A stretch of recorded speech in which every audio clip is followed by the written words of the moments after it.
Nós estamos eu até costumo dizer, estamos numa cela de luxo, porque toda a gente aqui tem tentado dar-nos as melhores condições e têm sido excelentes e extraordinários relativamente àquilo que podem fazer, mas é um facto, nós não podemos sair do quarto, as refeições são-nos trazidas ao quarto, tudo o que nós consumimos vem em material descartável, vai imediatamente para um saco que também nos é dado para pôr no lixo e depois é colocado novamente à porta do quarto e é recolhido. Mas somos nós que temos que gerir isso mesmo e depois realizar essas mudas.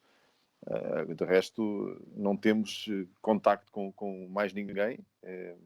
Na varanda conseguimos ver a rua, ver o mar, uma vista fantástica, como eu disse há pouco, mas não há contacto com ninguém aqui dentro.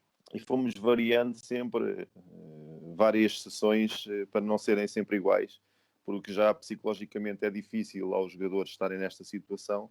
Nós fomos tentando dar alguns estímulos diferentes para que fosse mais fácil passar por esta fase. E nós chegámos até a convidar pessoas que estão aqui em Ponta Delgada e que trabalham em ginásios para darem aulas diferentes, como por exemplo uma aula de body combat, situações diferentes, aulas de cycling, e nós fomos tentando variar um bocadinho para que o jogador também se sentisse motivado nesta situação. Para além disso, mantivemos sessões com contacto com a bola, obviamente individual, desafios para que eles conseguissem fazer algumas das situações e aquelas situações habituais da prevenção de lesões, do trabalho de força, do trabalho de agilidade, que fomos tentando sempre manter.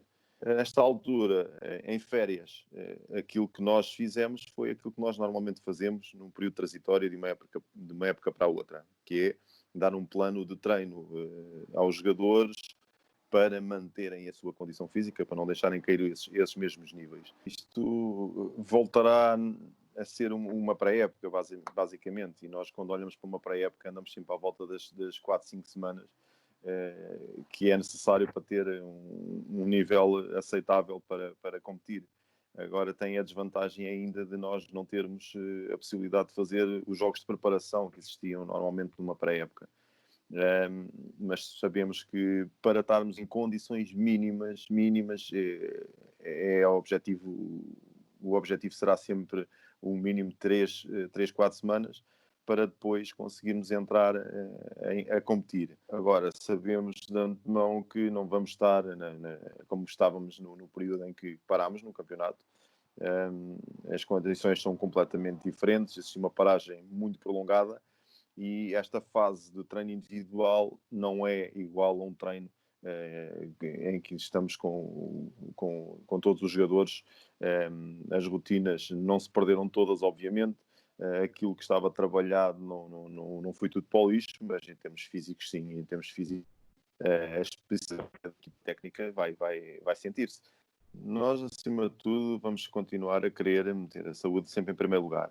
E se termos a saúde em primeiro lugar e ao mesmo tempo conseguirmos fazer os jogos, é isso que está à frente da questão de jogarmos em casa ou não. É fundamental, sim, a saúde, como o Presidente disse, defender a região que está nesta fase já muito bem e é bom que continue assim.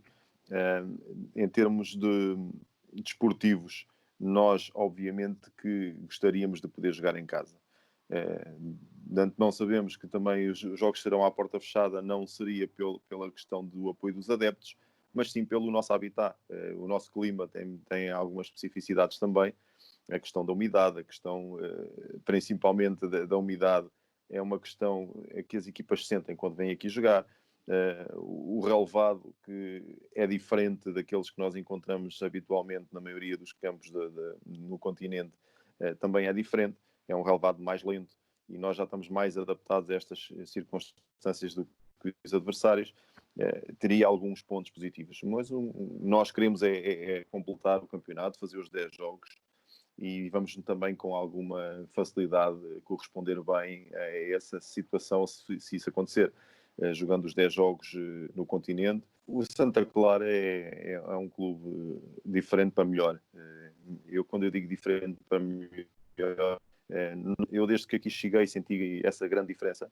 É uma estrutura pequena, é uma estrutura familiar, onde toda a gente olha de frente uns para os outros, todos nós temos contacto com todas as pessoas do clube por ser uma estrutura pequena, e os jogadores estão em contacto direto com o presidente quase todos os dias que está presente, com o diretor desportivo, com toda a gente que faz parte deste clube, e fomos sempre todos muito frontais relativamente aos problemas que, quando acontecem, da forma como os resolvemos, realmente como uma verdadeira família. E isso deixou-nos sempre descansados para toda e qualquer situação que pudesse vir a acontecer. E, por outro lado, o grupo de trabalho, o staff, os jogadores, também, desde o primeiro momento, o clube sabia que poderia contar connosco para ajudarmos a ultrapassar esta fase. E assim tornou-se tudo muito mais fácil. Em diálogo, sempre, fomos todos tomando conhecimento do que estava a acontecer. O clube, a primeira situação que fez foi acalmar os jogadores, a dizer que todos os compromissos assumidos pelo clube iriam ser cumpridos na totalidade. Depois, mais para a frente, se viria o que ia acontecer, de que forma é que isso ia acontecer, mas garantindo sempre que ninguém sentiria cortes. E isso foi uma premissa que foi logo feita pelo presidente. Depois, mais tarde, conversámos novamente a dizer aquilo que o clube estava a pensar, e se toda a gente concordava, que foi a cativação durante esta altura sem competição, para que o clube pudesse ter a liquidez necessária sem terem as receitas que habitualmente teriam. E toda a gente concordou, até porque toda a gente sabia que poderia não receber agora os 50% do seu salário, mas que estava garantido pelo clube que mais para a frente esse valor todos receberiam. Portanto, era uma garantia que toda a gente tinha, e toda a gente, como queria ajudar o clube, também foi fácil chegar a acordo, foi unânime, todos concordaram com isso, e toda a gente ficou muito satisfeito com a decisão, e não surpreendeu esta questão de ser assim, porque lá está, nos maus momentos as famílias revelam-se, os homens de caráter revelam-se nestes momentos difíceis, e o Santa Clara, dentro de campo e fora de campo, tem mostrado exatamente isso, que é um grupo muito forte, é uma verdadeira família, e podemos contar com qualquer pessoa dentro deste clube, porque são pessoas sempre que olham de frente uns para os outros, enfrentam os problemas de frente, e quando há situações menos positivas, também estamos todos de mãos dadas para ultrapassá-los.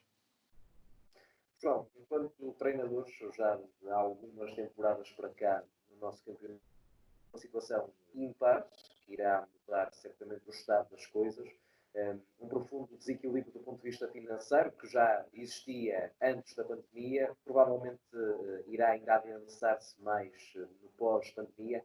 Enquanto treinador de uma equipa de uma dimensão menor, comparativamente aos grandes, que futebol português é que podemos perspectivar no pós-Covid? Um futebol ainda mais assimétrico, com mais diferenças entre os grandes e os pequenos? Essas assimetrias vão continuar a existir. Essas assimetrias vão continuar a existir. Poderão ser atenuadas, assim, de época para época, se vai atenuando um bocadinho essas assimetrias dentro do campo, porque fora dele, em termos financeiros, eu acho que cada vez vai-se ver essa diferença. Nós não temos dúvidas e eu não tenho dúvidas, que durante esta fase pós-pandemia, todos vão sofrer com isso, sem exceção. Vai ser uma época ou duas onde todos, como se costuma dizer, vão ter de apertar o cinto, e toda a gente tem que estar consciente disso, mas a indústria do futebol é muito forte, e também já mostrou que após algumas crises, depois de ultrapassar esta fase pós-pandemia, vai com certeza voltar, vamos todos com certeza voltar a ouvir os números de transferências que nós vimos ultimamente, e nos valores e nos milhões que o futebol envolve.